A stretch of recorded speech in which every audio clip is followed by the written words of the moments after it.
The squash wasn't dying, it was growing perfectly. And that was exactly the problem. I'd given it a large container, good soil, plenty of sun, and enough water to keep the leaves looking strong. I thought the pot would control the plant. A few weeks later, the vine crossed the rim, reached the walkway, and kept moving through the space I still needed to use every day. The plant had done nothing wrong. I had simply chosen a growth habit that did not match the space. That changed the way I look at squash.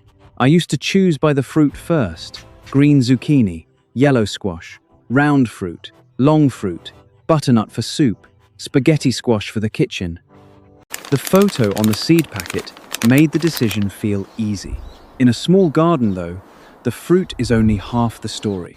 The plant above the container decides whether your patio stays organized or slowly disappears under leaves and vines. So, before we look at 18 summer and winter squash varieties, remember 3 questions. Is the plant bush or vining?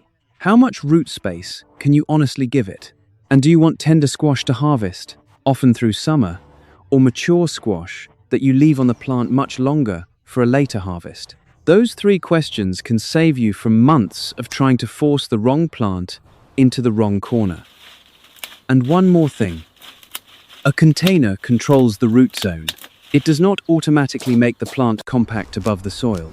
You can put a vigorous vine in a pot, but the vine may still have every intention of traveling. That is why the best squash for a small space is not always the squash with the smallest fruit. Sometimes it is the plant with the right structure. Sometimes it is a bush type. Sometimes it is a vine that you deliberately give a strong vertical root. Let's start with the gardeners who want zucchini, but do not want a roaming vine taking over the patio. Astia zucchini is the kind of variety that makes people look at container squash differently. Its growth is more compact than a long-running vining squash, so it can be easier to place where floor space matters. But this is where the word compact can fool you. Compact does not mean tiny. It still makes a broad canopy. It still needs enough root volume.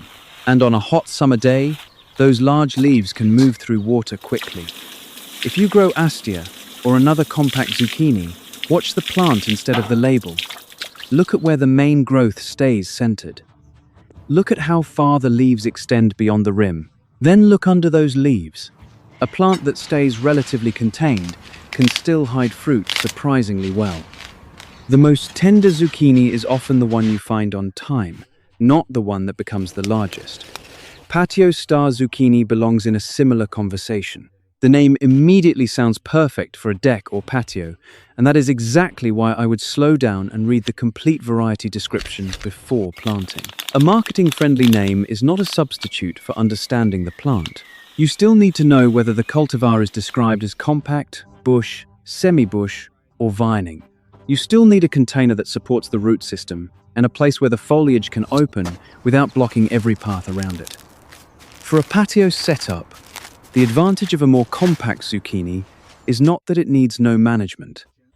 The advantage is that the management can be easier to plan. You know where the center of the plant is.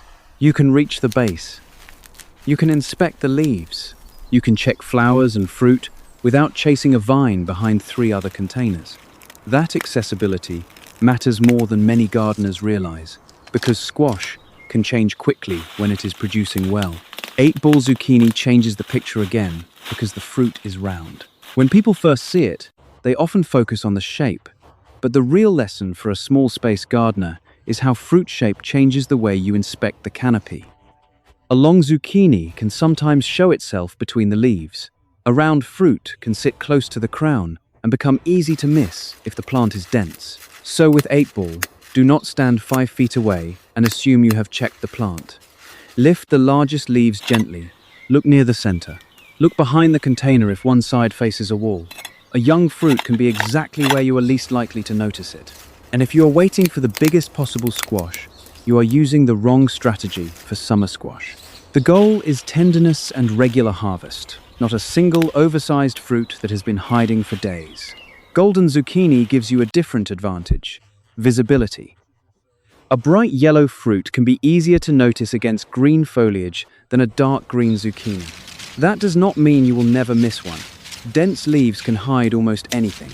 But color can become a practical feature when your garden is crowded and you are checking several containers at once. This is one reason I like to think about harvest behavior when choosing a variety. Ask yourself how often you truly inspect the garden. If you are outside every morning, hidden fruit may not be a major problem. If you sometimes miss 2 or 3 days during busy summer weeks, a fruit that is easier to see may be more useful than a variety chosen only because the catalogue photo looked impressive. But compact plants create their own problem. When leaves crowd together, the fruit you miss is usually the one growing where you never think to look. That is how a tender summer squash becomes an oversized surprise. The plant may stay in its corner, but the harvest can still hide under the canopy. Yellow crookneck is a good place to talk about that harvest timing. Its curved neck and yellow color make the fruit visually distinct, and that can help you notice changes quickly. But do not use size alone as your definition of success. Summer squash is usually harvested young because that is when the texture is tender and the seeds are less developed. Bigger is not automatically better. When a crookneck is growing well, inspect it often. Notice the skin. Notice how the fruit fills out. Notice whether you are starting to leave fruit on the plant simply because you are waiting for an impressive photograph. A kitchen harvest and a trophy harvest are not always the same thing. If your goal is regular meals, harvest at a useful young stage and keep looking for the next fruit. Yellow straightneck follows a similar fresh harvest rhythm, but I would not spend time comparing it to crookneck only by shape. The more useful question is whether the plant habit and harvest style fit the way you garden. If you cook squash often, a summer variety that you can check regularly can make one container feel very productive over time. But that productivity depends on participation. You need to notice fruit before it gets old. And this is where many gardeners accidentally create their own frustration. They say, "My zucchini got huge overnight." Usually, it did not literally become enormous between sunset and sunrise. More often, the fruit was already there, partly hidden, and the gardener did not see it during the previous check. Large leaves, containers pushed close together, and fruit growing toward a wall can make a squash almost disappear. Another small space habit that helps is to change the way you inspect the plant. Do not always approach the container from the same side. Fruit often develops in the quiet corner you never see from your normal path. If containers are packed together, leave enough access to reach the crown without tearing leaves. That helps with harvest, pollination checks, pest inspection, and airflow. When you lift leaves, support them instead of bending the petiole sharply. Move slowly, look, then let the leaf return naturally. Regular gentle inspection helps you find fruit earlier, notice flower problems sooner, catch a dry container before severe wilt, and see suspicious leaf changes before half the canopy is affected. Patipan squash makes the lesson even clearer. Those scalloped fruits look decorative, and it is tempting to wait until they become broad and dramatic. But patipan is one of the best examples of why a summer squash should not be judged by how much physical volume you can force it to produce. Young fruit is usually the goal. If you keep waiting for dinner plate size, you are moving away from the tender stage many gardeners want. I would use patipan as a training crop for your eyes. Check the center of the plant. Watch the little fruits after successful pollination. Learn what they look like when young. Then harvest before the rind and seeds become more developed. The variety teaches a simple habit. Do not wait for the plant to announce harvest day with a giant fruit. Pay attention to the progression. Zephyr squash adds another visual cue. Its distinctive two-tone appearance makes the fruit easy to recognize. But the same rule applies. Inspect the fruit, not just the calendar. I do not like to tell every gardener that a squash must be harvested on one exact day after planting, because cultivar, temperature, stress, sunlight, and growing conditions can change the pace. The plant in front of you is better evidence than a number you memorized months ago. That does not mean the calendar is useless. It means the calendar should help you know when to start paying closer attention. Then your hands and eyes take over. Lift leaves. Inspect the fruit. Compare yesterday with today. A gardener who learns to observe can make better harvest decisions than a gardener who only waits for a date. Now, Here is the frustrating part. You can check the plant every day, see healthy leaves, find plenty of yellow flowers, and still have almost nothing worth picking. When that happens, many people reach for fertilizer. Before you do that, look at the flowers themselves. Squash plants produce separate male and female flowers. The female flower has a small, swollen structure behind the blossom that can develop into fruit after successful pollination. Male flowers do not have that little immature fruit behind them. Early in the season, you may see a strong flush of male flowers before many female flowers appear. If you do not know the difference, the plant can look as if it is failing, even when it is following a normal pattern. So if flowers are dropping, do not automatically assume the plant is hungry. First, ask what type of flowers you are seeing. Then watch for pollinator activity.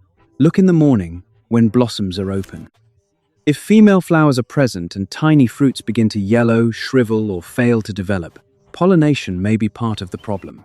Hand pollination can be a practical option when pollinator activity is low, but it is not a magic guarantee. The goal is simply to move viable pollen from a male flower to the receptive part of a female flower while the flowers are open. Use a small brush or the male flower itself. Work gently and understand that weather and plant stress can still affect fruit development. The plant looks healthy. That does not mean pollination is working. And the opposite is also true. One dropped fruit does not mean the entire plant is failing. Look for patterns. Are several female flowers failing? Are pollinators absent? Has the weather been unusually hot, wet, or unsettled? Is the plant under moisture stress? Diagnosis becomes easier when you stop reacting to one symptom and start observing the whole plant. Container moisture is another place where squash can surprise you. A compact plant may not run across the patio, but its canopy can still be large. Large leaves lose water. Developing fruit requires a steady supply of moisture. The root zone in a container is limited compared with open ground, so hot weather can dry the growing mix quickly. I do not water squash by a rigid sentence that says, water once a day. Some hot days and small containers may need very close attention. Cooler conditions or larger containers may behave differently. Check the growing mix. Push a finger below the surface. Learn the weight of the container if it is small enough to feel safely. Watch the plant in context. A squash leaf that droops briefly during intense afternoon heat may not always mean the roots are bone dry. Large leaves can lose water faster than roots can supply it during the hottest part of the day. But repeated severe wilting, dry growing mix, and fruit stress are warning signs you should not ignore. The point is to inspect before guessing. When you water, wet the root zone thoroughly enough that moisture reaches more than the top inch of mix, and make sure excess water can drain. A pot that stays waterlogged creates a different kind of stress. The goal is not permanent saturation. The goal is a root environment that does not repeatedly swing from extreme drought to soggy stagnation. There is also a simple container setup rule that makes the rest of the season easier. Build the container for consistency, not just for planting day. I want drainage holes that stay open, a growing mix that holds moisture without turning into dense mud, and enough volume that one missed watering does not immediately become a crisis. I also leave room at the top, so deep watering does not wash soil over the rim. Mulch can help slow surface drying, especially when summer heat is intense. A thin layer of clean organic mulch can reduce evaporation and keep the top of the mix from baking as quickly. Just keep mulch from being packed tightly against the main stem. The point is moisture management, not burying the crown. Feeding also needs balance. Squash is a hungry crop, but more fertilizer is not automatically more fruit. Excessive nitrogen can encourage a lot of leafy growth, which is the last thing a small space gardener needs if the plant is already crowding the patio. Start with a balanced growing mix and follow a sensible feeding program for container vegetables. Then read the plant. Deep green leaves and vigorous growth do not automatically mean you should add more nitrogen. This is especially important when flowers are present but fruit set is poor. The visual instinct is to feed the plant because you want a bigger result. But if pollination is the missing step, extra fertilizer does not solve that step. Diagnose first. feed second. This is why I would rather use a properly sized container than try to prove squash can survive in the smallest possible bucket. A tiny pot may look clever in a short video, but it gives you less buffer on a hot day. The root zone heats faster, dries faster, and leaves less room for error. Compact describes the way a plant grows above the soil. It does not mean the roots, leaves, and developing fruit suddenly stop needing resources. That single misunderstanding causes many small space gardeners to blame themselves for a plant that was simply given too little room. Up to this point, I have been telling you to look often, find the fruit early, and harvest before summer squash becomes oversized. Now, forget that instinct for a moment.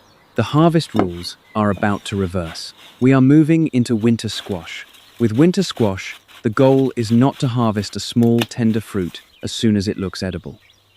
The goal is to allow the fruit to reach the maturity expected for that type and cultivar. The rind becomes harder. The mature color pattern develops. The stem and plant begin to show signs that the crop is approaching the end of its season. If you harvest too early, a beautiful fruit may not store the way you expected. Bush delicata is where I would start this second half, because the word bush teaches an important lesson. Do not assume every delicata plant behaves the same way. When you are choosing for a container or limited garden, the exact cultivar description matters. A bush or more compact selection may fit a small space plan better than a long vining type, but the category delicata alone does not answer the growth habit question. That is true across squash. Common names describe fruit types or groups, but the exact cultivar can change the garden plan. Two gardeners can both say they are growing spaghetti squash and end up with plants that behave very differently. One may have selected a bush-type cultivar. The other may be guiding a long vine across a trellis. With a bush delicata type, I would still give the plant real root volume and enough open space for leaves. I would also change my harvest mindset. I am no longer searching for the smallest usable fruit. I am watching maturity. I want the fruit to reach the color and rind characteristics expected for that cultivar before I cut it for storage or later use. Sweet dumpling creates one of the easiest mistakes in seed shopping. The fruit is small and attractive, so the plant immediately feels like an obvious small space choice. But a small fruit is not a measurement of the plant's footprint. Depending on the cultivar, the vine can still travel. Read the description. Plan where the growing tip will go. Decide whether you have ground space or a strong support. This is the point where many gardeners realize why choosing by fruit alone is risky. A fruit can fit in one hand while the plant that produced it crosses several feet of garden. The kitchen size and the garden size are two different questions. Table King acorn squash brings us to a different harvest goal. With summer squash, I wanted you to remove young fruit regularly. With acorn squash, I want you to slow down and look for maturity. The fruit may reach a beautiful dark color, but appearance alone is not enough. Check the rind. Know the mature characteristics of the cultivar. Do not cut simply because you are excited to bring the first squash indoors. This is also a good time to talk about the stem. When harvesting winter squash, use clean pruners or a sharp knife instead of twisting the fruit aggressively from the plant. Avoid cuts and punctures in the rind, where the type and cultivar allow. Leaving a section of stem attached can help protect the fruit during handling. A broken stem can create a vulnerable area. Honey bear acorn squash is often discussed for more compact growing, and that is exactly why I would use it to repeat a warning without repeating the whole container lesson. More compact does not mean tiny pot. It means the plant habit may be easier to fit into a limited plan. The roots still need room. The canopy still needs light. The plant still needs water and nutrition. Think of compactness as a space management advantage, not permission to ignore plant needs. If the variety stays more centered, you may be able to arrange containers more intelligently. You may keep a walkway clear. You may inspect fruit more easily. Those are real benefits. But the plant does not become plastic decoration. Butterbush butternut is one of the varieties I would pay close attention to when a gardener says, "I love butternut squash, but I do not want a giant vine wandering through the yard." A bush type, or more compact butternut selection, changes the conversation. Instead of planning a long route for a vine, you can focus more on the footprint of the plant and the container that supports it. But here again, the exact cultivar matters. Do not grab any butternut seed and assume it will behave like a compact selection. The lesson is not butternut is small. The lesson is that plant breeding and cultivar choice can give you very different growth habits within a crop group. With butterbush, let the fruit mature. Watch the color develop. Learn what a mature rind looks like for the cultivar. Resist the summer squash instinct to cut, because the fruit has reached a useful cooking size. A winter squash can look finished before it is ready to behave like a storage crop. Looking ready and being ready for storage are not the same thing. And now, the question changes again. What if you have almost no floor space left, but you do have height? This is where many gardeners become excited about trellising squash. Vertical growing can be extremely useful, but I want to remove one dangerous idea before we continue. A trellis changes where the vine travels. It does not make the plant disappear. The root system still lives in the container. The leaves still need sunlight and airflow. The vine still gains weight. The fruit still has weight. The container and supports still need to remain stable. Vertical growing is a direction, not a magic shrinking technique. For vertical plants, I also like to think in 3 zones: roots, travel, and load. The roots need a stable container. The travel zone is the path the vine will follow. The load zone is where mature foliage and fruit place weight on the support. If any one of those 3 zones is weak, the whole vertical plan becomes harder to manage. A common mistake is securing the trellis to nothing but the container rim. A light container filled with dry mix can become top-heavy when a mature vine catches wind. Where practical, anchor the support independently or use a container and frame heavy enough to stay stable. Do not wait for a storm to test the design for you. Check ties as the vine thickens. A soft, loose tie that was safe in June can become tight later. Remove or loosen anything that starts cutting into the stem. The purpose of a tie is to guide, not strangle. And remember that vertical growing changes your inspection angle. Fruit may develop behind leaves, above eye level, or on the far side of the trellis. Walk around the structure. Look from below when safe. A vine that is organized can still hide a fruit if you only check one face of the frame. Honeynut squash is a perfect example. The fruit is smaller than a full-size butternut, and that can be useful in the kitchen and easier to support than a very large squash. But do not assume the vine is compact because the fruit is small. Give the vine a root. If I am training honeynut upward, I want a strong trellis in place before the plant becomes a tangled mass. Young, flexible vines are easier to guide. I move them gently. I avoid sharp bends. I tie loosely when support is needed, leaving room for the stem to expand. And I watch the weight distribution as fruit develops. The mistake is not growing a vine upward. The mistake is building for the thin vine you see today instead of the plant you will have later. A lightweight decorative frame may look fine in spring. In midsummer, covered with leaves and fruit, it may lean into the walkway or pull a container off balance. Small wonder spaghetti squash is another variety that catches the attention of small space gardeners because the fruit is smaller than many traditional spaghetti squash types. That can make harvest and kitchen use more convenient. But again, I separate fruit size from vine behavior. If the plant is vining, decide where it goes before planting. A fence can become part of the plan. A strong trellis can become part of the plan. Letting the vine travel across the patio and hoping to redirect it later is not a plan. Spaghetti squash fruit also raises the question of support. Not every fruit needs an elaborate sling, but if a heavy fruit hangs where the stem or vine is under strain, provide support. The goal is not to wrap the fruit tightly. The support should cradle it while allowing growth and airflow. Tivoli spaghetti squash makes an excellent comparison because it is known as a bush-type spaghetti squash. This is exactly why variety selection matters. If you want spaghetti squash but do not want to manage a long vine, a bush-type cultivar can completely change the garden plan. The fruit category stayed the same. The growth habit changed. That is the lesson I want you to carry into every seed purchase. Do not stop at zucchini, butternut, or spaghetti squash. Read one line farther. Look for bush, compact, semi-bush, or vining. Look at the recommended spacing and plant description. Those details tell you what the fruit photo cannot. Red curry squash takes us back into true vine management territory. This is the kind of plant that proves vertical space needs a plan, not optimism. The vine can be guided, but the support needs to be strong. The container needs to be stable. The root needs to avoid doors, steps, and places where people will keep moving the vine aside. I like to think about the mature garden before planting. Imagine the leaves at full size. Imagine several fruits developing. Imagine a windy afternoon.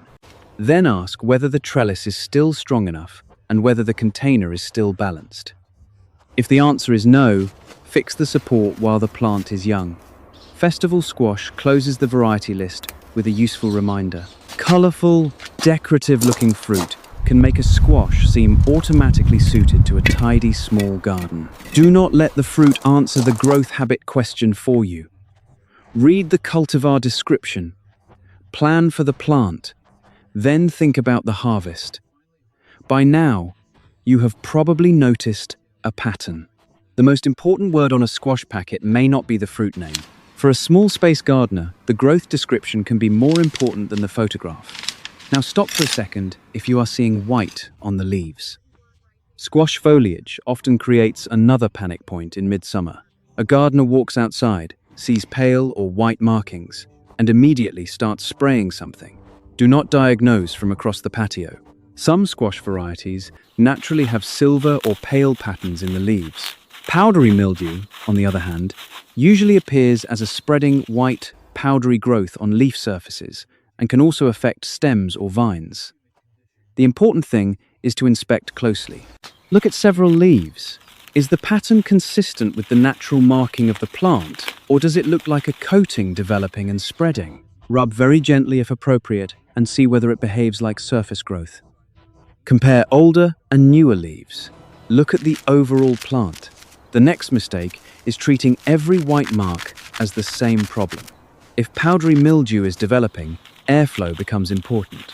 Containers packed tightly together can create a dense wall of foliage. Remove leaves only when there is a clear reason, and avoid stripping the plant so aggressively that you expose fruit and reduce healthy leaf area. The goal is not to make the plant look tidy for a photograph. The goal is to preserve healthy function. Water management matters here too. Keep water focused on the root zone when practical, instead of repeatedly soaking the foliage late in the day. Give the plants enough spacing for air movement. Inspect early, so a problem does not become severe before you notice it. I am deliberately not giving you a miracle homemade spray that always works. Disease pressure changes with weather, cultivar, plant health, and timing. If a problem is serious, identify it correctly and use a control option that is appropriate and labeled for edible crops in your location. The same patience matters when winter squash begins to look finished, because winter squash has one last way to fool an impatient gardener. Color gets your attention. Maturity determines what happens after you carry the squash indoors. With summer squash, I was looking under leaves so I would not wait too long. With winter squash, I am doing almost the opposite. I am looking for enough evidence to justify cutting the fruit. Start with the expected mature color for the cultivar. Then check the rind. A mature winter squash usually has a harder rind that resists easy puncture from a fingernail. Look at the stem and the condition of the plant. Consider the season and whether frost or severe weather is approaching. Do not rely on only one sign. One beautiful orange squash may still be immature. One stem beginning to dry does not tell you everything by itself. Use several clues together. When you harvest, use clean tools. Cut rather than twist. Handle the fruit gently. A small cut or bruise can matter more after harvest than it did while the fruit was still hanging safely on the plant. Do not throw winter squash into a deep basket and let hard fruits crash against each other. The rind is protection. Treat it like protection. If you damage it during harvest, you may reduce the time the fruit stays sound in storage. And once the squash comes indoors, productivity is no longer the only thing that matters. Curing and storage are where a lot of gardening videos become too general. They say, cure your winter squash, as if every type should receive exactly the same treatment. That is not a safe assumption. Some winter squash types benefit from a curing period under warm, dry conditions after harvest. But acorn, delicata, and sweet dumpling types are often handled differently and are not always treated with the same curing recommendations as butternut or other long-keeping types. Check the guidance for the squash you actually grew. This is another reason the exact variety matters after harvest, not just before planting. Inspect every fruit before storage. Separate squash with deep cuts, soft areas, or serious damage. A damaged fruit should not be buried in the middle of your best storage crop, where you forget about it. Use questionable fruit sooner if it is still sound and safe to eat. Compost fruit that is rotting or unsafe. Do not try to store a damaged squash for months simply because you worked hard to grow it. For sound winter squash, choose a storage environment appropriate for the type. Keep the area dry and ventilated. Avoid freezing conditions. Do not stack fruit carelessly in deep piles. When possible, arrange squash so you can see and inspect it. Then check the harvest periodically. Storage is not abandonment. Look for soft spots, mold, leaking, or changes in the stem area. Remove deteriorating fruit before decay spreads to neighboring squash. The squash with the thickest looking skin is not automatically the one you should forget on a shelf for months. This is where the difference between summer and winter squash becomes beautifully clear. Summer squash rewards attention during active production. You look often, you pick young, you bring small tender fruit into the kitchen again and again. Winter squash rewards patience before harvest and careful handling afterward. You wait for maturity, you cut carefully, you protect the rind. Then you store according to the needs of the type. 2 harvest strategies.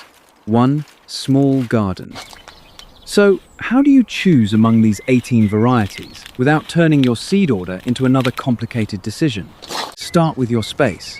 If you have almost no floor space and you do not want to build a trellis, begin by looking at bush or compact summer squash.